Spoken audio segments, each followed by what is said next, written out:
And we should be going live. All right, I'm going to go ahead and call to order the regular meeting for January 19th, 2021. Just a reminder that we are still under the Ordinance 1000 hybrid meetings. For those watching at home, y'all can see that we're in Zoom. I see Councilmember Mosley and Councilmember Saunders' ceiling fan is here with us.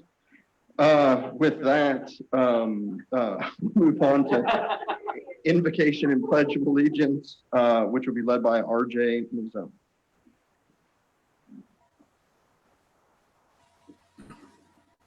Heavenly Father, we want to thank you for all the blessings you've given us, even during this pandemic.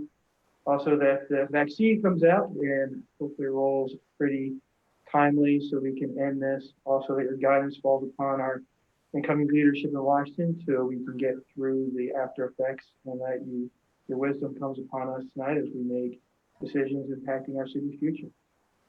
Amen. Amen. I pledge allegiance to the flag of the United States of America and to the republic for which it stands, one nation, under God, indivisible, with liberty and justice for all.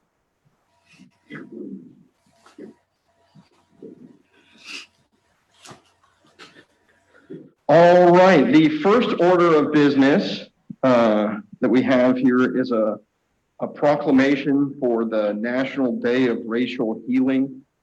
This proclamation was done, I did this last year also and just had it in the FYI section.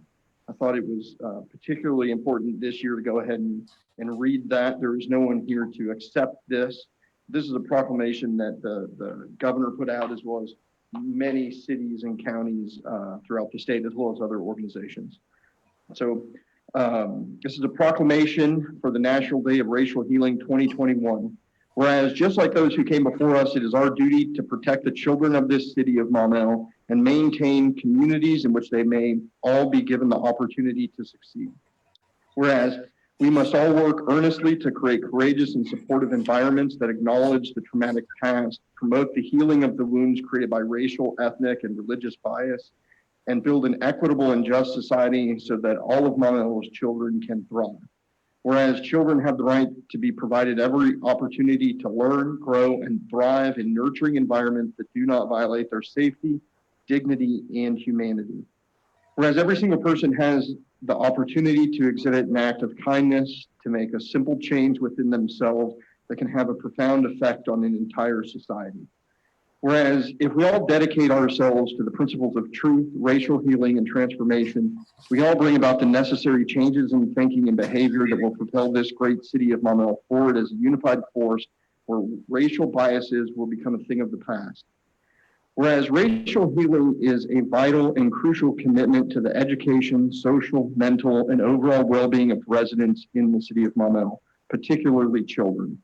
And whereas the city of Maumelle, in conjunction with others throughout the state of Arkansas and the United States of America, acknowledges January 19th, 2021 as National Day of Racial Healing in Maumelle, and urges all citizens to promote truth, racial healing, and transformation in the ways that are best suited for them individually, and as a means of working together to ensure the best quality of life for every child. Now, therefore, I, Mayor Caleb Norris, do proclaim January 19th, 2021 as National Day of Racial Healing in the city of Maumelle. In testimony whereof, I hereunto set my hand and cause the seal of the city of Maumelle to be affixed this 14th day of January in the year of our Lord 2021.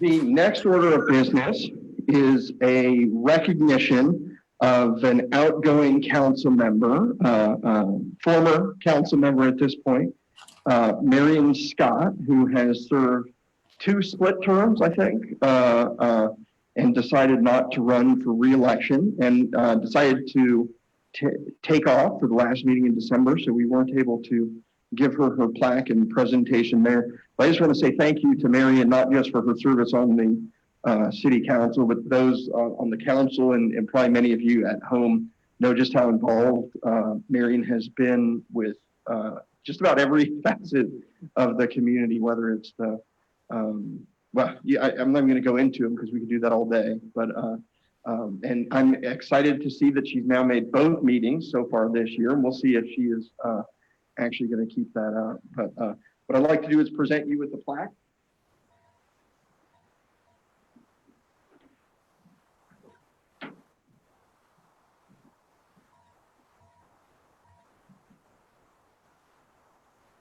That I did not choose, but that is pretty awesome here.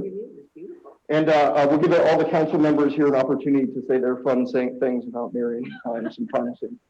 Hop to your right here and get a picture. 3, 2, 1. One more. 3, 2, 1. Got you. Well, thank you to you for your service to the city. My pleasure.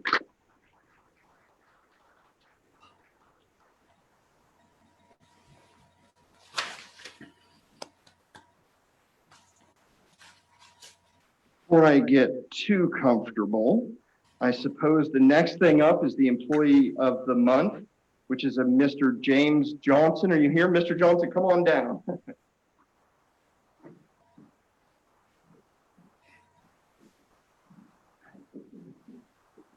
Come on up here. I've got a proclamation for you. I told Mike Hogan that and all the department heads that I certainly don't want to punish anyone by making them come to the council meeting, but it is a great opportunity for us to really let you know that your work is appreciated and noticed. So if you'll bear with me, I'll read the proclamation naming James Johnson as the Mayor's Employee of the Month for July 2020 and declaring January 22nd, 2021 as James Johnson Day in the city of Monroe.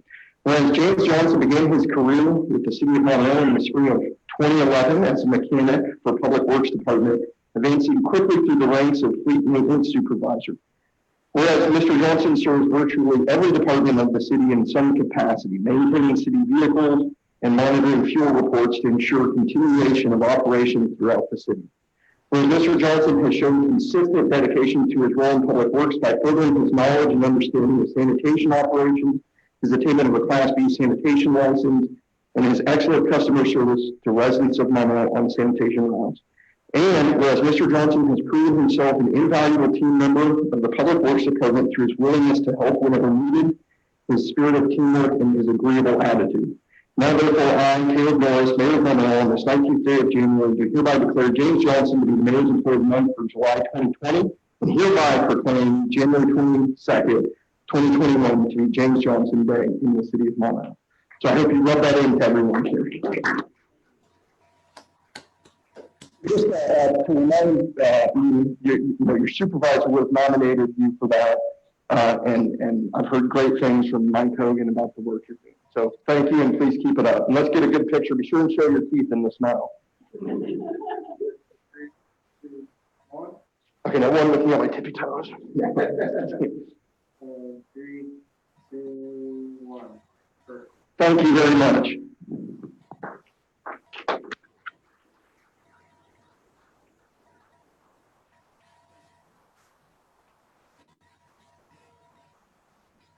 This is a perfect example of why I started this program, is that oftentimes those that are the backbone of the city is often not us as the public officials, right? It's not us that are the ones providing the most service, despite what we may think on a daily basis. It's those that are out there grinding day in and day out, oftentimes unappreciated. So thank you for your work and service to the city and community. We're here. Okay, looks like we're back live. All right, so I've got a motion and second to accept the minutes of the January 4th regular meeting. All those in favor, please signify by microphone and saying yes. Yes. All opposed, please say no. Motion carries. We will move on to public comment. I don't believe I have any public comment cards at this time. So the next order of business is the financial statement review. Typically, these are done at the second meeting of the month. We ran into some snafus with Ms. Walker leaving the city and payroll and changing over all the benefits that has required a fair amount of finance time and HR time. As a result, we made the determination to postpone it so that we could give you as close to the year-end numbers as possible for the December numbers. So we're hoping to have those at the first meeting in February, if we can get that sorted out. With that, we will move on to procedural motion. I entertain a motion to have ordinances and resolutions read by title only. We've got a motion and a second. Is there any discussion? Seeing none, all those in favor, please signify by saying yes. Yes.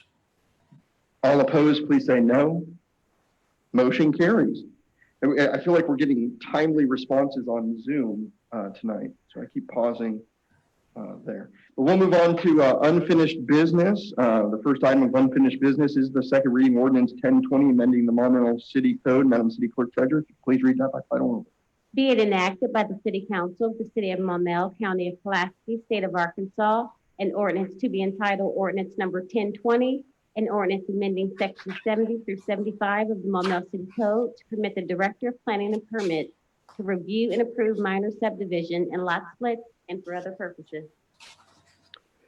Again, this is on second reading. Mr. Grummer would probably want me to share with you that he would have loved to have been here, but was unable to make it this evening. So if there's no further discussion on this, it'll be on third reading at the next City Council meeting. All right, next order of business is new business, which is the first reading of ordinance 1021, amending the Monroe City Code. Madam City Clerk Treasurer, if you could please read that by title only. Be it enacted by the City Council of the City of Maumelle, County of Pulaski, State of Arkansas, an ordinance to be entitled Ordinance Number 1021, an ordinance amending sections of the Maumelle City Code to reduce the number of copies of preliminary and final plats required for submission and for other purposes. All right, this is a pretty basic ordinance. It's just changing the number of plats that need to be submitted from 15 to 7, which is designed to provide copies for the planning commissioners.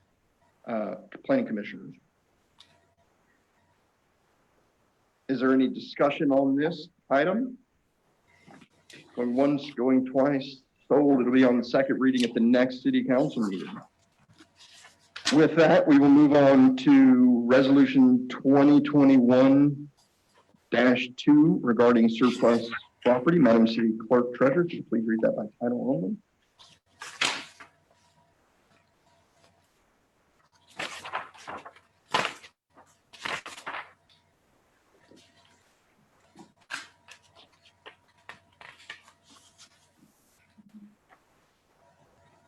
A resolution of the City Council of the City of Maumelle, County of Pulaski, Resolution Number 2021-2, a resolution to approve the disposal of city surplus property.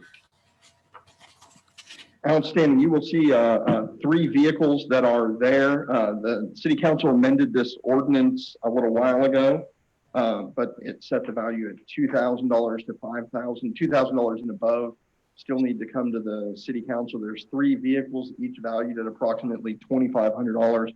You have a brief memo from Captain Ivy requesting to sell those Dodge Chargers, and that the need for repairs would outweigh the benefit to the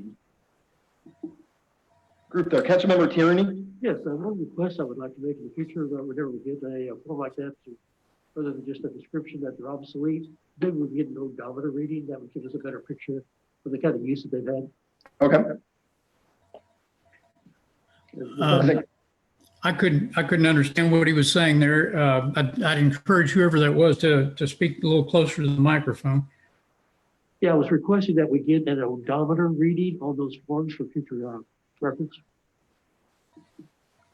Okay. And we'll be happy to do that, extra information there as far as the mileage is concerned. I do have a question whenever you're ready. Yes, sir, go ahead. Yeah, I was just wondering what's wrong with these vehicles. They're about 5 years old, it looks like, maybe 6. And just curious as to what the mileage is on those. I think probably a lot of times people see these things in the packet, and it's hard to imagine a late model vehicle being the worth going down to that much. And I think sometimes it helps to understand how many miles are on them and maybe what type of repairs are necessary to keep them in service. Thank you, sir. Chief Pickard?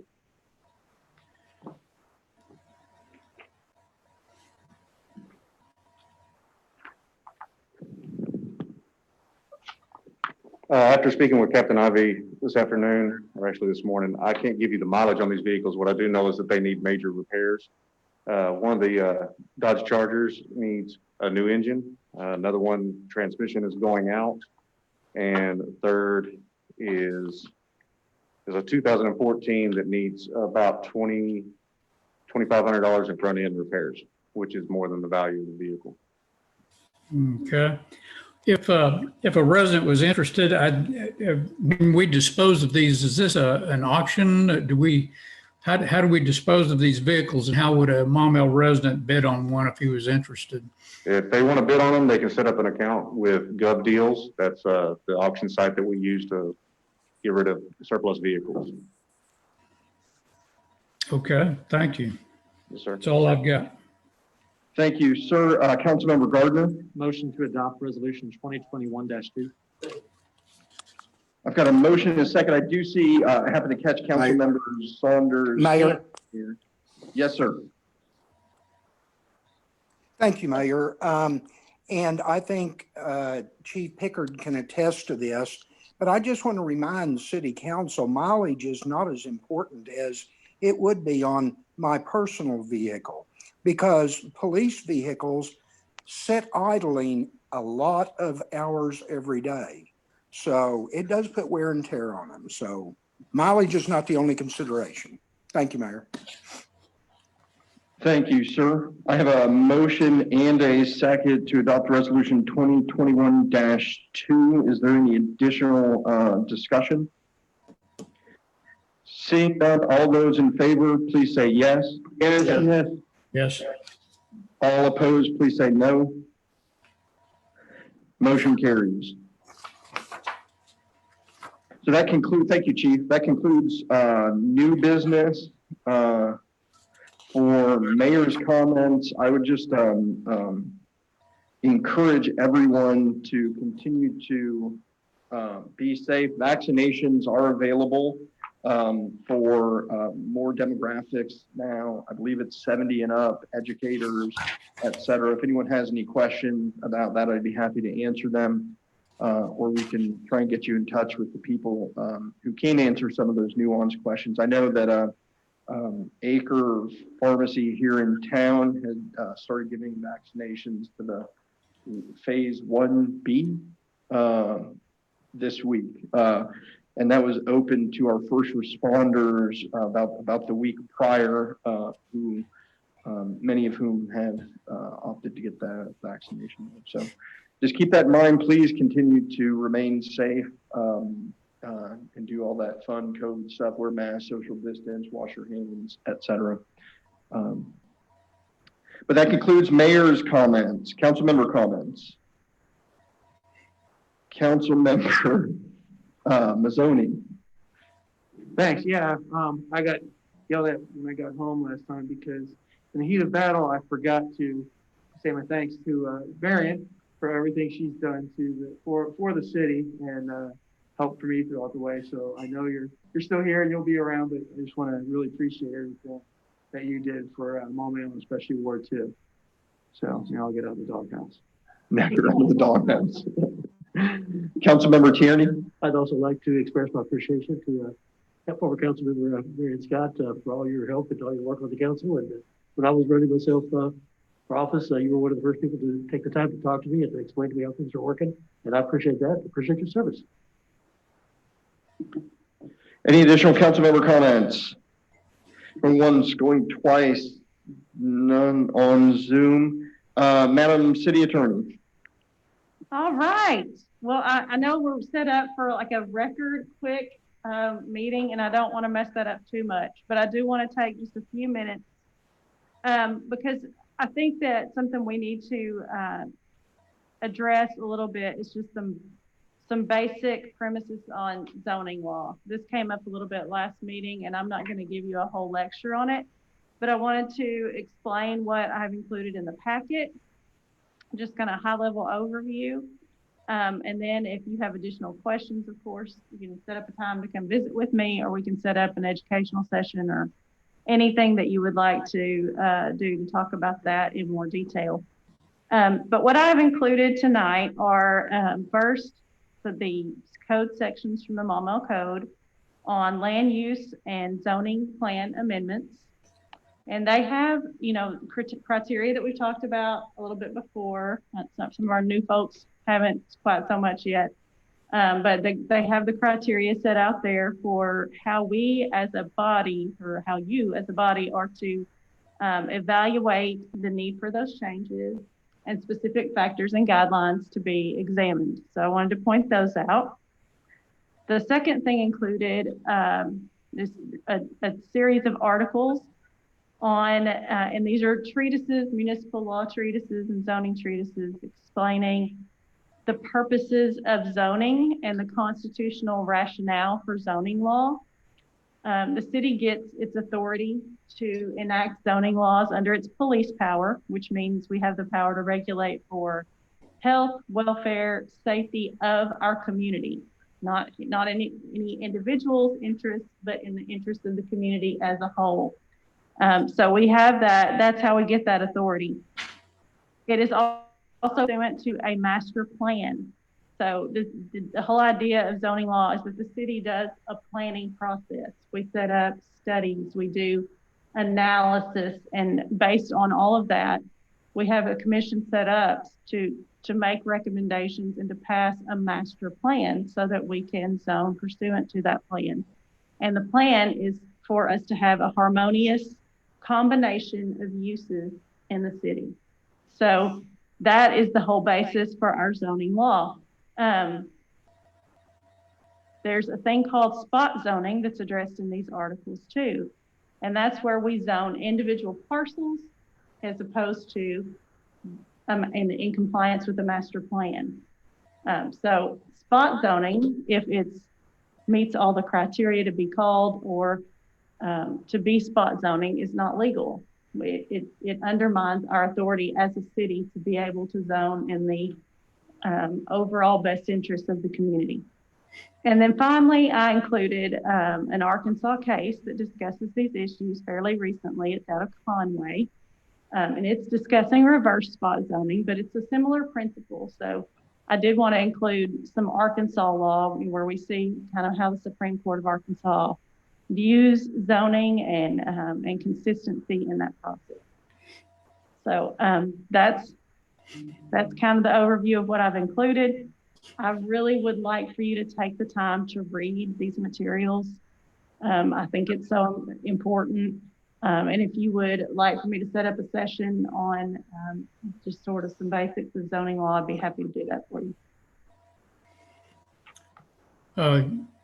Yes, I've got a follow-up question for the city attorney. Would you be interested? I think I heard you say you would be interested in perhaps a workshop or something like that on zoning and planning and that sort of thing. Is that something you'd be interested in?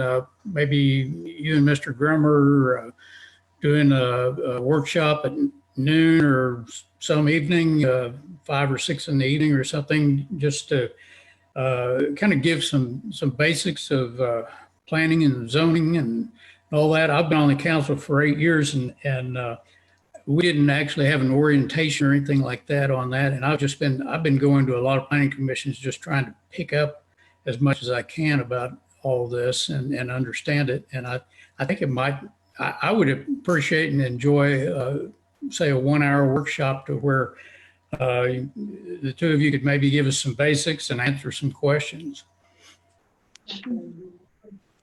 Okay. I think is the best time probably like before a council meeting, just take an hour to do that, or is lunch good for a lot of people, or? Okay, I'll send out a couple of proposed dates and just get feedback. That would be wonderful. Thank you very much. Hopefully we could do it maybe within the next couple of weeks, just try to be up to speed. I know we've got a couple of things coming down the pike. Thank you. Thank you. Yeah, I'll do that. Councilmember Saunders? Thank you, Mayor. I have a question or maybe two for Madam City Council, but I need to preface it. I got on my soapbox last meeting about the bundle of rights and property ownership with respect to the Central Arkansas water property. Now, I'm going to preface it this way.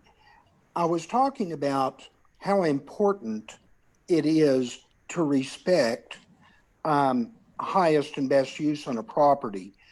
I'll say this, in order to qualify as a highest and best use for a property, it has to meet 4 pieces of criteria. It has to be financially feasible use. It has to be physically possible. It has to be maximally productive.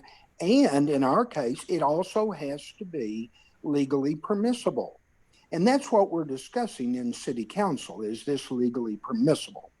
Now, if it doesn't meet all 4 of those criteria, then it is not a highest and best use.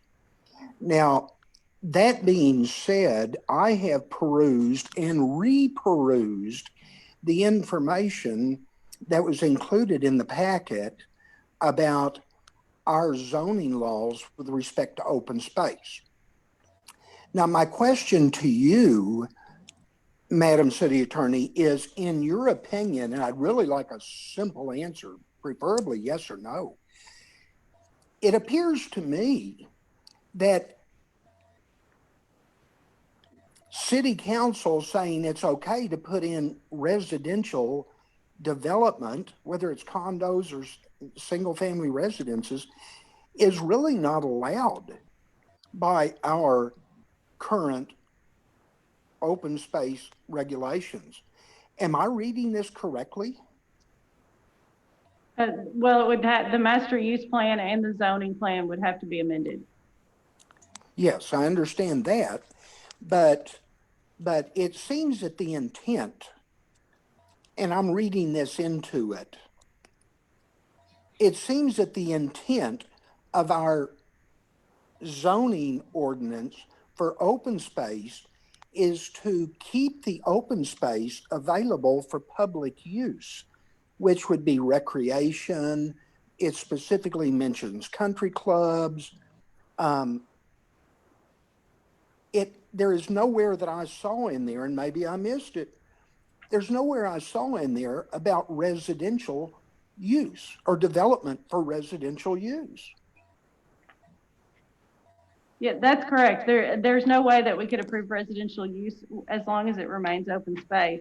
There is a public policy statement about open space areas being maintained so that their use and enjoyment as open spaces are not diminished or destroyed as Yes. well. But the amendment provision doesn't specifically prohibit amending open space. But there is that public policy statement there within the code. Well, I wanted to make sure, and I wanted to verify with you that I'm reading this correctly, because I think in order for us to open it up for some sort of residential development, correct me if I'm wrong, it seems to me that we would probably have to amend our ordinance. And I don't think I'd want to see that, because open space is important for our city the way it is now. Does that sound right to you? I don't think we would necessarily have to amend the code. I think we would have to make some sort of, we would need, some overarching statements maybe, or rationale on why we would do something that is not in alignment with that particular public policy. Oh, our ordinance states that specifically. We have to justify what we're doing. Correct. And we would need to definitely make a record on that. Yes, yes. Well, that kind of changes the whole picture, in my opinion. But I just wanted your opinion on this, and I think you've answered it the way I thought you would. I didn't see it, residential use listed as any sort of conditional option that we have. You know, the whole tone of this ordinance is it's for public recreation, public use, and city council can use it for things like utilities because it's in the public interest. But it is not, the whole tone is it is not residential. That's the way I read it. Well, unless it's amended, Right. right? Well, I'd hate to get into amending our ordinances. Okay, well, thank you. I think you've answered my question. I was just want to make sure I'm reading this correctly. Okay? Thank you. Councilmember Williams? Well, unless, of course, Madam City Attorney, we approve rezoning. We don't necessarily amend the ordinance if you're rezoning the property. That's, Well, not this ordinance, but I mean, the zoning plan is pursuant to ordinance. So, I mean, you are in effect amending the prior zoning ordinance and master plan. if you're rezoning. If you're rezoning, yeah. Councilmember Gardner? Couldn't decide if I wanted to chime in here or not. So Mr. Saunders, to your point, well, I guess going back, I'm going to go back to last summer. When we're looking at this as a council, I agree with the way that our code is written regarding protecting open space. And I think that's important. If you look at our land use map and our zoning, where you're going to see open space, you're going to see ribbons all over town of what we have classified it as open space. And I think, and I don't recall exactly, but I think some of the other open space areas were maybe some of our parks, those were zoned as open space, like the city parks. And so really we were talking, the open space, in my mind, it was talking about our trail systems and all of those areas that have been dedicated over as open space inside of some of our neighborhoods even. And then if you know, from what our Planning Commission historian, Mr. Todd, has explained to me in the past, the particular property that we're going to be talking about down the road was there prior to our code being adopted. And our code was fashioned in a way so that a utility could operate inside of open space. Is that accurate in the sense a utility could Some functions. right, a utility could have some functions inside of the open space. And so I don't know where I was really going with this, except for I do agree that we need to protect open space, but also this particular property that we'll be discussing down the road was, I guess, included as open space and allowed so that it could operate as a water treatment plant, which is what it was. So I just wanted to throw that in there for what Mr. Saunders was saying, because I think we all want to protect our open space, and I'm all for that. You know, I don't want to see us dedicating our trail systems and other things for commercial development down the road. And this is a little bit different. So, but I appreciate you putting that information, Madam City Attorney, about the spot zoning, so that we can look at that and see how that plays a role in this. So, thank you, Mayor. And I was not necessarily pointing this information at that project. I know that's kind of what's come up. There are a couple anyway of those issues that are coming up. We see those, you know, we see zoning and rezoning requests fairly regularly. We've had several in the last 2 years. So really it's just meant to apply to any request for that a specific property be rezoned. Thank you. Council, Madam City Clerk? Could I say something before we move on? Never mind. Councilmember Mosley, you're back up. I'm sorry, but if there's, I thought I'd mention here in light of perhaps the code based on what we did last week and waiving that ordinance, if somebody would like to revisit what we did last time and re-vote on that waiver, it could be done with a motion by the somebody that was in the majority on that past waiver motion. I just thought I'd throw that out there in case there was a change of heart there based on some of this discussion.